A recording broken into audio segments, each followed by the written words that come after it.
Good morning student. आज की इस वीडियो में हम कवर करेंगे सोलेनॉइड एंड इट्स प्रॉपर्टीज़, कि इसकी कौन कौन से प्रॉपर्टीज़ होते हैं वो हम कवर करने वाले हैं। ठीक है, तो चलिए सबसे पहले हम पढ़ते हैं कि डिफिनीशन एक्चुअल में सोलेनॉइड होते क्या है। ठीक है, अब यहाँ पे आपको दिखाई दे रहा है कि ये जो कॉपर वायर होते हैं वो व्रैप्ड होते हैं closely in the form of cylindrical shape. तो जब कॉपर वायर को, इंसुलेटेड कॉपर वायर को हम बहुत ही क्लोज टर्न्स के फॉर्म में व्रैप करके सिलेंड्रिकल शेप बना देते हैं, तो वही क्या बन जाता है, मेरा सोलेनॉइड बन जाता है। यानी we can define as a solenoid is a coil of many circular turns of insulated copper wire wrapped closely in the shape of a cylinder, जब हम उसको ऐसे wrap कर देते हैं इंसुलेटेड कॉपर वायर को, वो जो शेप का फॉर्मेशन करता है उसी को हम क्या बोलते हैं, दैट इज सोलेनॉइड। ठीक है, नेक्स्ट हम पढ़ेंगे अब इसकी कुछ प्रॉपर्टीज़ के बारे में हम स्टडी करेंगे। सोलेनॉइड की क्या क्या प्रॉपर्टीज़ निकल के आते हैं वो हम पढ़ने वाले हैं। तो सबसे पहले जो सोलेनॉइड्स होता है, अगर उसमें हम करंट को फ्लो कराते हैं तो वो एज अ इलेक्ट्रोमैग्नेट की तरह बिहेव करना शुरू कर देता है। ठीक है, यानी हम बोल सकते हैं कि वो बार मैग्नेट की प्रॉपर्टीज़ उसमें आ जाती हैं। ठीक है, दूसरा चीज़ देखते हैं, अगर उसके अंदर प्रॉपर्टीज़ आ रही है एज अ बार मैग्नेट की तरह, यानी उसके पास पोल्स भी होंगे, तो one end of solenoid behaves as a north pole and another वाला कैसा बिहेव करेगा, साउथ पोल की तरह बिहेव करेगा। अब ये देखिए, यहाँ पे आपको दिखाई दे रहा है कि यहाँ पे करंट हम सप्लाई कर रहे हैं, ये मेरा सोलेनॉइड है। ठीक है, अब यहाँ से करंट इन हो रहा है और यहाँ से करंट आउट हो रहा है, तो जिस डायरेक्शन से करंट इन हो रहा है तो हम फाइंड आउट कर सकते हैं कि जो सोलेनॉइड है उसका कौन सा पोल कौन सा है, मतलब नॉर्थ कौन सा पोल है, कौन सा साउथ पोल है। ठीक है, तो हम ये बहुत ही ईजी वे में फाइंड आउट कर सकते हैं। दो तरीके हैं मेरे पास। पहला क्या है कि हम मैन्युअली फाइंड आउट करना चाहें तो हम यूज कर सकते हैं बार मैग्नेट को हम उठा के ले जाएं और बार मैग्नेट के नॉर्थ पोल को ले जाएं और सोलेनॉइड के किसी एक एंड्स की तरफ रखें। अगर वो उसको अट्रैक्ट कर रहा है मतलब वो साउथ पोल है, अगर रिपल कर रहा है मतलब वो नॉर्थ पोल की तरफ बिहेव करेगा। ठीक है, समझते हैं कैसे होगा। ठीक है, मैंने रखा एक बार मैग्नेट यहाँ पे, बार मैग्नेट का नॉर्थ पोल यहाँ पे, साउथ पोल यहाँ पे। अगर ये साउथ पोल होगा तो ये इसको अट्रैक्ट करेगा, अगर ये नॉर्थ पोल हुआ तो इसको रिपल करेगा। तो इस तरह से हम फाइंड आउट कर सकते हैं, और एक पोल पता दूसरा हम बता देंगे, क्योंकि poles exist in the form of pair. तो ये साउथ होगा तो ये वाला नॉर्थ होगा, अगर ये नॉर्थ हुआ तो ये वाला साउथ पोल होगा। तो बार मैग्नेट यूज करके भी हम डायरेक्शन मतलब पोल्स को क्लियर कर सकते हैं। किसके लिए, सोलेनॉइड के लिए। दूसरा तरीका हमारे पास ये है कि हम करंट को चेक करके बताएं कि करंट के डायरेक्शन से हम पता कर लें मैग्नेटिक फील्ड कौन से डायरेक्शन में जा रहा है, और फिर हम वहाँ से बता देंगे, क्योंकि मैग्नेटिक फील्ड लाइंस जो होते हैं वो क्लोज लूप का फॉर्मेशन करती हैं, और आउटसाइड द बार मैग्नेट ये नॉर्थ पोल से स्टार्ट होंगी और साउथ पोल पे जाके एंड होंगी। तो चेक करते हैं। ठीक है, तो सपोज करिए यहाँ से करंट तो इन हो रहा है, तो हम यहाँ पे यूज़ करेंगे right hand rule. Right hand rule क्या बोलता है, अगर ये मेरा करंट का डायरेक्शन होगा तो ये क्या दिखाएगा, मेरा मैग्नेटिक फील्ड का डायरेक्शन। अगर ये मैग्नेटिक फील्ड है तो ये करंट का डायरेक्शन ऐसे होगा। ठीक है, चलिए चेक करिए। तो यहाँ से ऐसे चल रहा है, करंट ऐसे चल रहा, तो ये ऐसे टर्न हो रहा है। ठीक है, तो थंब मेरा किधर जा रहा है, ऊपर की तरफ, जो कि फिगर में दिखाया गया कि फिंगर्स को हम टर्न कर रहे हैं, तो वो क्या दिखा रहा है, करंट का डायरेक्शन। और जो थंब होगा वो क्या रिप्रेजेंट करेगा, मैग्नेटिक फील्ड लाइन के डायरेक्शन को। तो यानी यहाँ से हमको डायरेक्शन ये मिला, मिलेगा कि करंट अगर ऐसे ऐसे चल रहा है, ठीक है, तो मैग्नेटिक फील्ड लाइन किधर से होंगी, ऊपर की तरफ।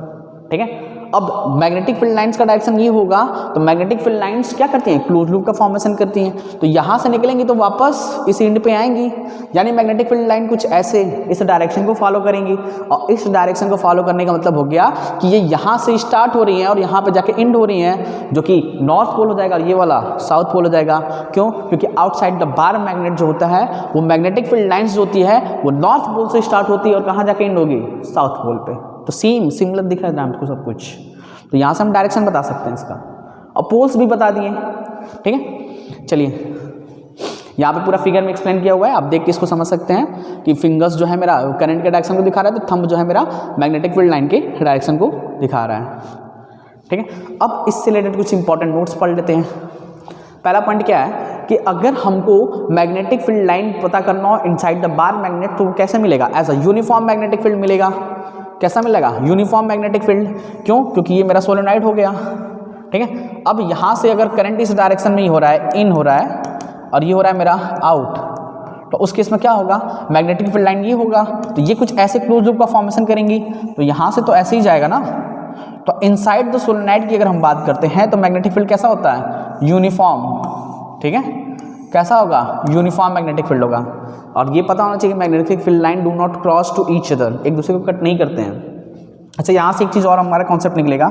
देखिए, अगर मैंने बोला कि ये मेरे पास सोलेनोइड है और यहाँ पे करंट इन हो रहा है और ये है यहाँ पे करंट आउट हो रहा है, तो हमको पोल बता दीजिए without using the bar magnet. तो चेक करिए, राइट हैंड रूल चेक करिए, करंट यहाँ से इनपुट हो रहा है मैग्नेटिक फील्ड लाइन आउटसाइड, और मैग्नेटिक फील्ड लाइन का डायरेक्शन ये होगा, तो ये ऐसे आएगा, ये ऐसे होगा, ये नॉर्थ पोल, ये साउथ पोल। अब इसको सिंपल टर्म में हम बताना चाहें तो ये बता सकते हैं कि जिस एंड पे करंट इन होगा वो क्या होगा, साउथ पोल, और जहाँ पे करंट आउट होगा वो क्या होगा, मेरा नॉर्थ पोल होगा। क्या होगा, नॉर्थ पोल, ठीक है। चलिए आगे देखते हैं कॉन्सेप्ट अपना। अब हमको अगर स्ट्रेंथ बढ़ाना हो सोलेनोइड का स्ट्रेंथ अगर हमको इंक्रीज करना है तो हम कैसे कर सकते हैं वो समझते हैं। तो सोलेनोइड को इंक्रीज करने के दो तरीके हैं, या तो हम उसमें जो अमाउंट ऑफ करंट फ्लो करा रहे हैं उसको इंक्रीज कर दें, या फिर number of turns per unit area पे, पर यूनिट लेंथ पे हम क्या करें, सॉरी लेंथ यूज करेंगे, एरिया नहीं, पर यूनिट लेंथ पे इंक्रीज कर दें, ठीक है। Number of turns per unit length पे इंक्रीज कर दें और करंट के अमाउंट को हम इंक्रीज कर दें, वहाँ से करंट फ्लोइंग थ्रू इट से उसके अमाउंट को इंक्रीज कर दें, तो फील्ड क्या होगा, मैग्नेटिक फील्ड इंक्रीज हो जाएगा। क्यों ऐसा होता है, क्योंकि बी का वैल्यू डायरेक्टली प्रोपोर्शनल होगा एन के। अगर नंबर ऑफ बढ़ाएंगे, नंबर ऑफ टर्न्स बढ़ाएंगे तो मैग्नेटिक फील्ड बढ़ जाएगा। सिमिलर अगर number of amount of current को हम बढ़ाएंगे, amount of current flowing through the wire बढ़ाएंगे, सोलेनोइड बढ़ाएंगे, तो बी का वैल्यू क्या होगा, इंक्रीज हो जाएगा। अब इस पर कुछ और इंपॉर्टेंट टर्म समझते हैं। सपोज करिए मेरे पास एक सोलेनोइड है, ठीक है, इसको मैंने कनेक्ट कर दिया 6 वोल्ट की बैटरी से, और एक ये भी और मेरे पास है सोलेनोइड, और इसको मैंने कनेक्ट कर दिया 12 वोल्ट की बैटरी से। तो मैंने पूछा in which of the following have the greater magnetic field. तो इसमें नंबर ऑफ टर्न्स काउंटिंग करिए, सेम है, ठीक है, दोनों का लेंथ हम सेम रख रहे हैं, एल और एल है, ठीक है। नंबर ऑफ टर्न्स भी यहाँ पे क्या है, सेम है। तो इस केस में हम ये डिसाइड करेंगे, बैटरी बताएगा। अब चेक करिए किसमें करंट ज़्यादा फ्लो हो रहा है, किसमें करंट ज़्यादा फ्लो हो रहा है। तो सेकेंड वाले केस में 12 वोल्ट का बैटरी ज़्यादा करंट सप्लाई करेगा, और करंट के अमाउंट बढ़ने की वजह से इसका मैग्नेटिक फील्ड क्या होगा, ज़्यादा होगा with respect to first case से। यानी बी प्रोपोर्शनल टू आई होता है, जिसकी वजह से करंट बढ़ गया तो मैग्नेटिक फील्ड इंक्रीज हो जाएगा। अगर यही क्वेश्चन में हम नंबर ऑफ टर्न्स चेंज कर दें पर यूनिट लेंथ पे, तो वैल्यू अलग होगा, चेंज अलग केस बन जाएगा, ठीक है। वो भी आप सॉल्व कर सकते हो कॉन्सेप्ट से। चलिए एक क्वेश्चन और देखते हैं। सपोज करिए मेरे पास एक ही सोलेनोइड है जिसमें मैंने नंबर ऑफ टर्न्स को क्या कर दिया, हाफ कर दिया, और करंट के अमाउंट को डबल कर दिया, और फिर मैंने पूछा कि जो मैग्नेटिक फील्ड होगा, मैग्नेटिक फील्ड का मैग्नीट्यूड जो होगा उस पर क्या इफेक्ट पड़ेगा। तो चेक करते हैं। हमारे पास जो सोलेनोइड था उसके हम पहले केस लेके चलते हैं। तो B1 का वैल्यू हम मान लेते हैं B है, नंबर ऑफ टर्न्स को हम मान लेते हैं कि N1 का वैल्यू N के इक्वल है, और करंट I1 कितना है, I के इक्वल, I अमाउंट का करंट फ्लो कर रहा है। सेकेंड केस हम उठाते हैं, हम इस बार चेंज करेंगे, B2 हमको फाइंड आउट करना है, नंबर ऑफ टर्न्स को हम कर दे रहे हैं कि हाफ, और करंट को कर दे रहे हैं डबल। उस केस में हमको चाहिए B2 का वैल्यू।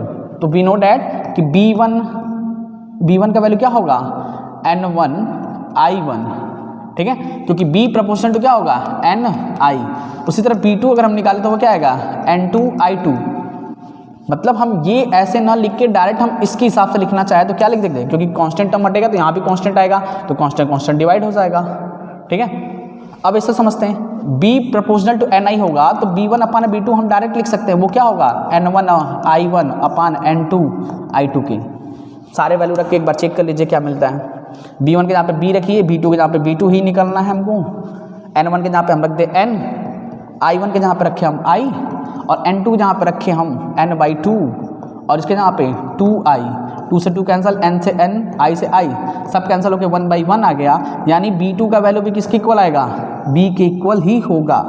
यानी इस केस में भी मैग्नेटिक फील्ड रिमेन अनचेंज, जब हम नंबर ऑफ टर्न्स को हाफ कर देंगे, करंट के अमाउंट को डबल कर देंगे, तो उस केस में भी जो मेरा V2 का वैल्यू आया वो सेम आया, यानी मैग्नेटिक फील्ड का मैग्नीट्यूड रिमेन अनचेंज्ड। ओके, चलिए